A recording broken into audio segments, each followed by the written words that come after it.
And today's seemingly conflicting testimony of Federal Reserve Chairman Ben Bernanke with the FOMC minutes on when to wind down the stimulus will no doubt add fuel to Senator Rand Paul's proposed bill to have the Fed audited by Congress. With us right now, thoughts on the latest from the Fed, as well as an eye-opening statement yesterday at the Apple hearing. I'm joined by the junior Republican senator from Kentucky, Rand Paul. Senator, good to have you on the program. Thanks so much for joining us. Hey, glad to be with you.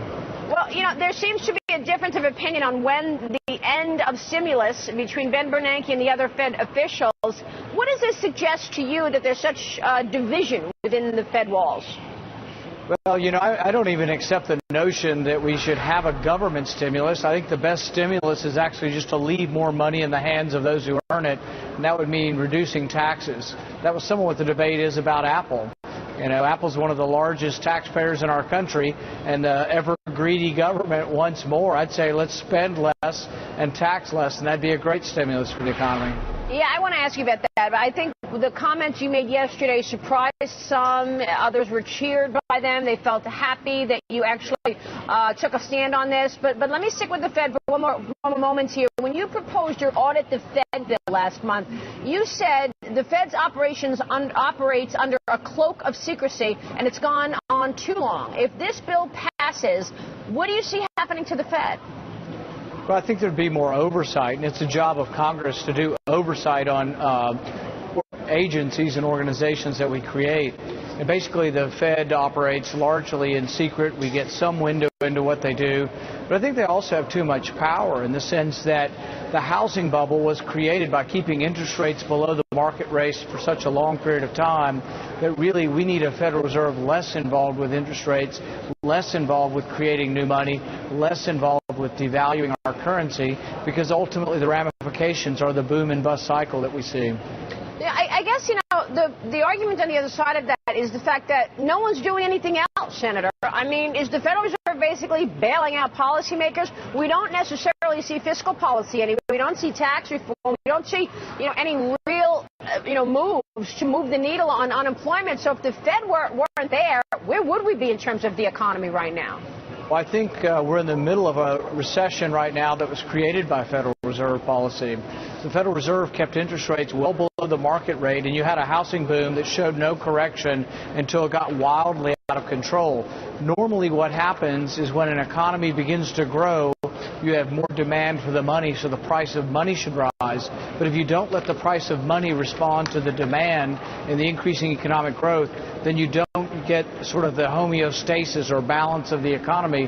What you get is an economy that does this until it can go no longer, but then it does this. In order to come out of a recession, you have to let prices adjust downwards. You can sell all the houses at some price, but you don't want to stimulate more home buying by more low interest rates again. So we're doing exactly what we did to get into the boom cycle, but it's hard to get into another boom cycle through the exact same mechanism when you've exhausted the boom. So that's kind of where we are now, and it takes a while to grow out of a recession, but you do it much more quickly if you let prices find a bottom, and then we begin to grow again. So I guess then if once the Fed steps aside, it would be a positive to see the market sell off? Would you expect the market to sell off once the Fed, makes it clear they are beginning the end? You know, if I knew what the market would do, I'd be in a different business, and then maybe I'd be wealthy, But I think what I do know and what I do believe is that as far as economic policy, the less we intervene in the economy, the better.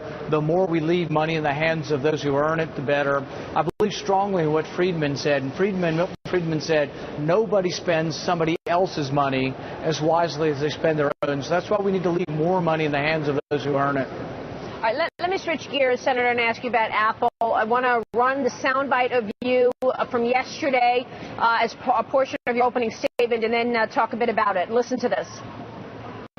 I'm offended by the spectacle of dragging in executives from an American company that is not doing anything illegal.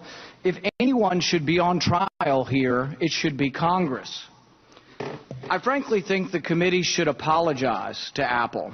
I think that the Congress should be on trial here for creating a bizarre and Byzantine tax code.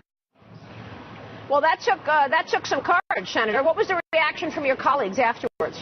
I don't think they were too excited about it, but I think the criticism is apt. The tax code drives people overseas. Money goes where it's welcome. If you make money unwelcome here by taxing it at 35% corporate tax, and Canada has a 15% tax, Canada will grow and the U.S. will shrink. The other thing is that worldwide companies earn money overseas. They will bring it home, but not if you tax them twice at a high rate. Most of these companies, if you would tax them at 5% to repatriate or bring money back from overseas, you would have enough to probably double the amount of money we spend on infrastructure. I proposed a permanent 5% repatriation tax and put that money into an infrastructure fund. We can't replace bridges and roads in our country. You could do it, but don't let politicians get their hands on it. Put it in an infrastructure fund where they can't spend it on something else. So, I mean, how much money do you think would come back to the U.S. if, in fact, the tax law were to be changed? When we did this in the 2004-2005 period, about $30 billion came in taxes, but we limited how much private companies could bring home. I say take off the limits. Don't tell the companies where to spend it. They can put it in dividends. They can build a new plant. That's the decision of the private marketplace.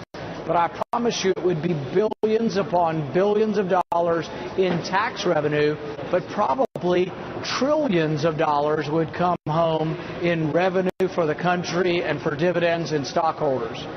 Let me ask, Senator, I think you make so many good points about the money, and that's all I ever hear, by the way, from CEOs, that the tax code is broken and we're not going to move the money if we're taxed double.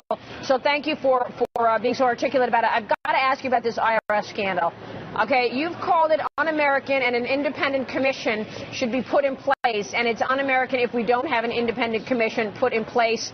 Who should be on that commission, and what do you make of the fact that the head of the agency overseeing those tax-exempt groups pleads the fifth? I mean, what does this mean? Is this basically a dead end? We're not going to hear anything more about it because she pled the fifth? That's the real question. And the question is, will the Obama administration actually prosecute people? They say they're going to wait 30 days. So now we have someone taking the fifth, which implies they may have something to hide, and we have 30 days to wait. This scandal goes on for at least 30 days. It'll be in the news every day until they find somebody accountable about this. But what I would say, and the reason why I say this is un-American, is I don't care whether it's a Republican or a Democrat. I don't want anybody in charge of the IRS that chooses to go after their political opponents. And I don't care whether you're a Republican, Democrat, or independent in this country. You should be worried that a government agency as powerful as the IRS is being used for partisan purposes, and it should be inexcusable. And they should immediately go off the job while we're investigating it. Anybody contaminated by this scandal should be put on leave. And I do believe we should decide whether they're guilty before they're fired, but they should be put on leave. We do this all the time.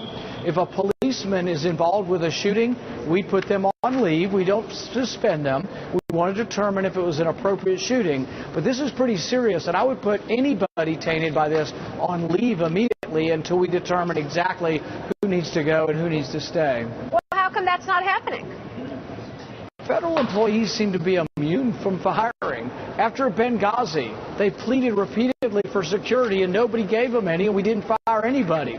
They transferred them around. We called them all yesterday on the phone and said, are they still there? All of them still have phones at the State Department. Nobody was fired. They just got moved around and got a new title. Government employees need to be held accountable. Senator, good to have you on the program. Thanks so much. We appreciate your time tonight, when we'll see you soon. Thanks so much. Senator Rand Paul joining us.